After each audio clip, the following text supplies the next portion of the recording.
Ayan, hello po mga darlings, no? Good day po sa ating lahat.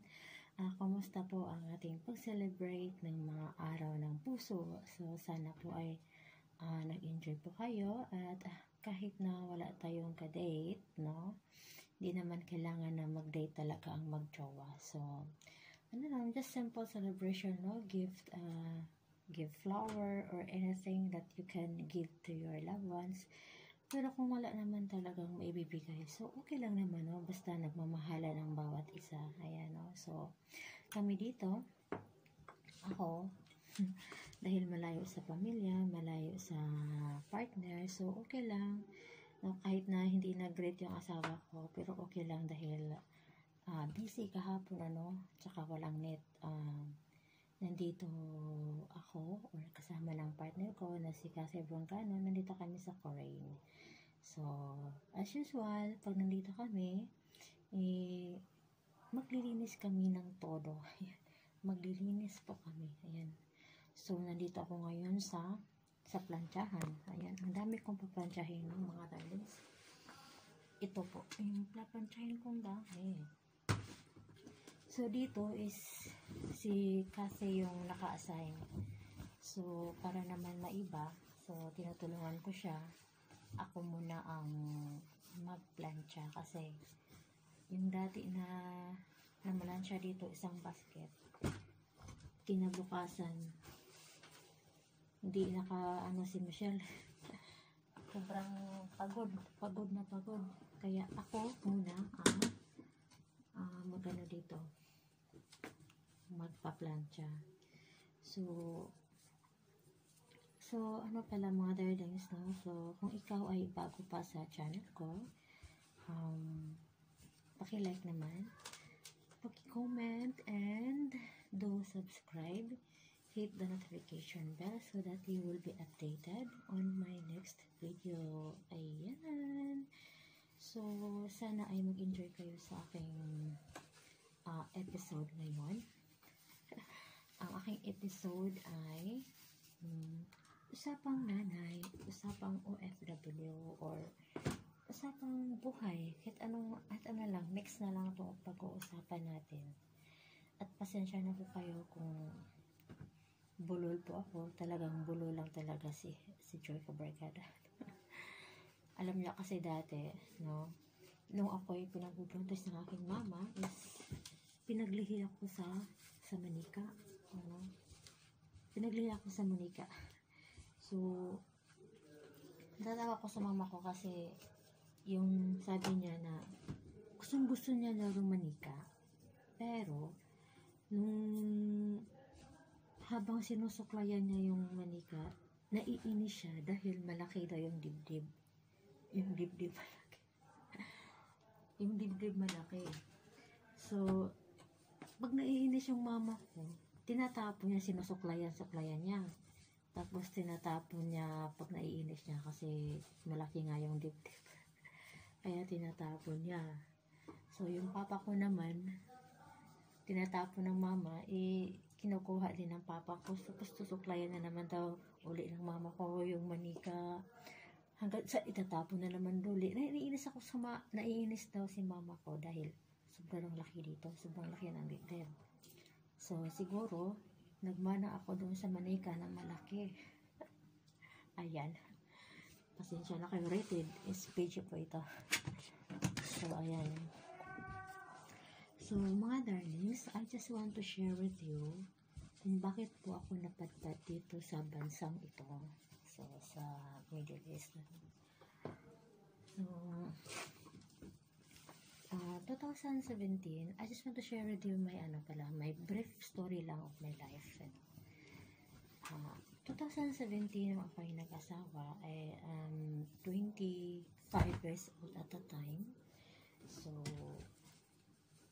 nag-asawa ko, hindi ko alam kung bakit napauo ako sa napapangasawa ko sa husband ko ngayon dahil lahat,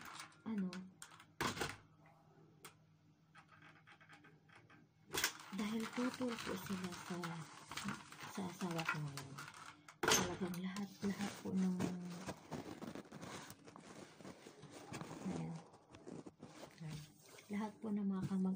is talagang tutol na tutol. At kahit anong advice na ginagawa sa akin ng mama ko, mga kapamilya ko, is hindi po ako nakikinig. Ayan. So, kahit nga yung pare na nagkasal sa amin is hindi tutol din, ano. Pero matigas ang ulo ko. Matigas ang ulo ni Joy. Kaya, ayan, nag-asawa talaga siya. So, at that time, pagkatapos ng ano namin, so, sa madaling sabi, sa madaling salita, nakabuo agad kami na brief lang story lang ito, mga brief story.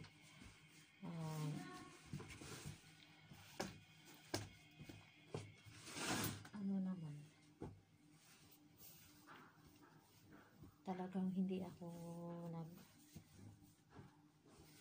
makapag-concentrate. Pagod kasi mga guys.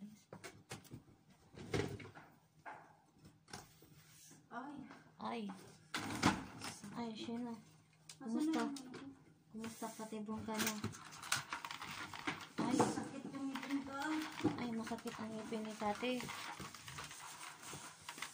Sa akin naman pala, dito masakit sa akin, no? Kasi 2 oras ako nagbuhat ng mga bibigat. Ay, nako. Bawal pa naman yan sa mga operada. Tapos nagbuhat ako.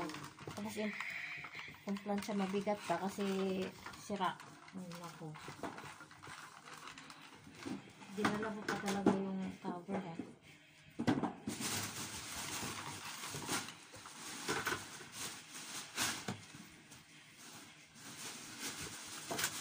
Paano to gaganda tong ito? Yung pangit na ng plancha.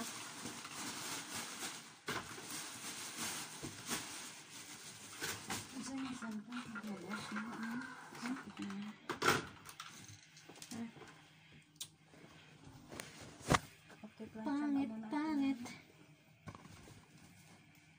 Bahala siya. Magandang plancha nito. Wala na ako napkin pa rin. Now that you're gone.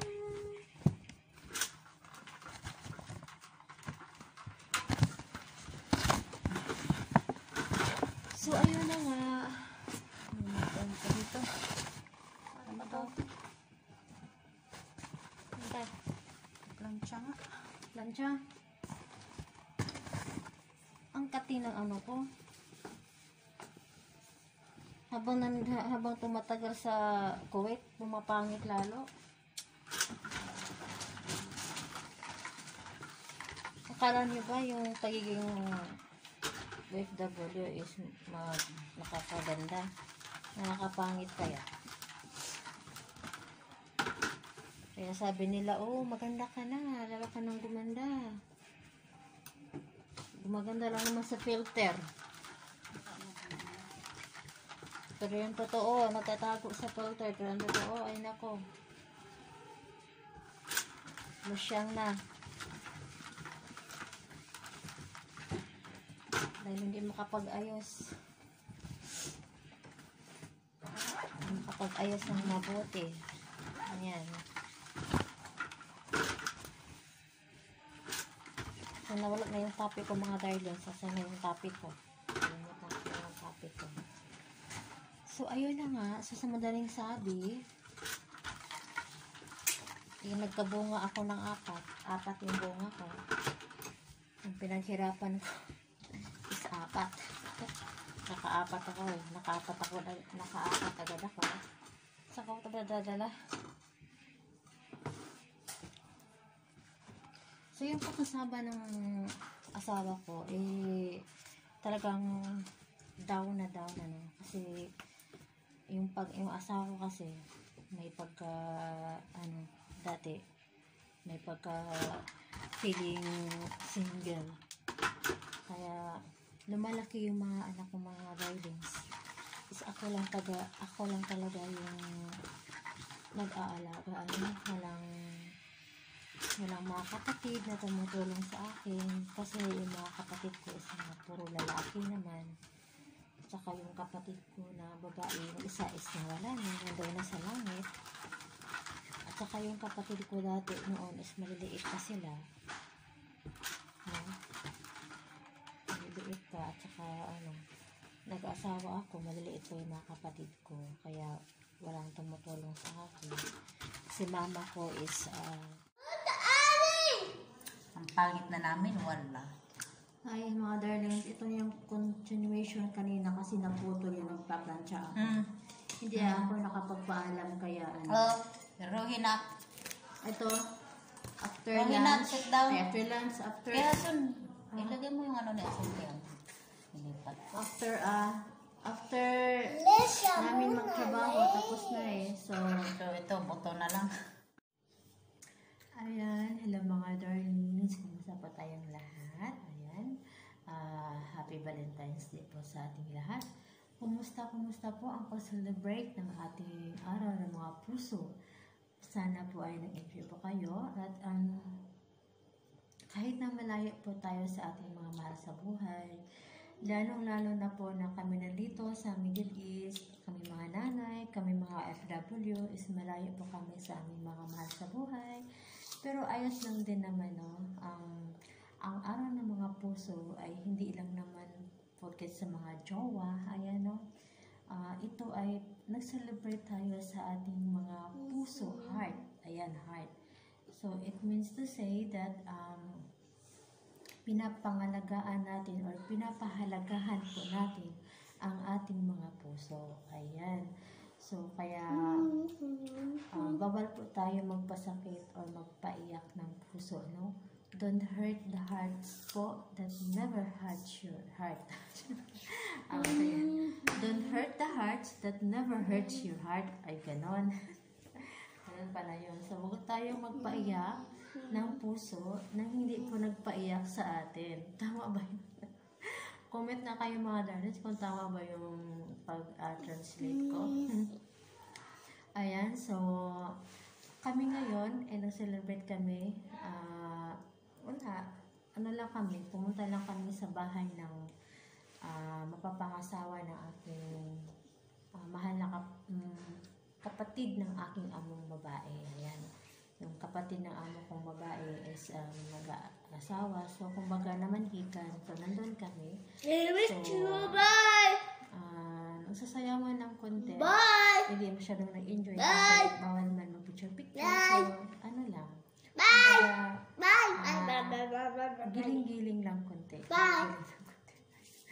Ayan, nandito nga lang ako magulo nga lang. Ayan.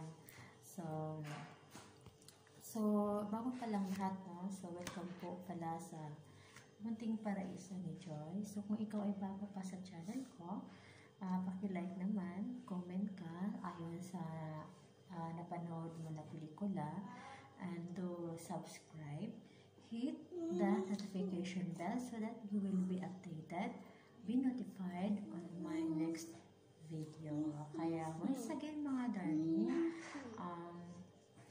happy Valentine's at sana po alagaan po natin ang ating mga puso and don't lose po the one you love, okay? Treasure the moment that you're together or that we're together, lalong-lalo kung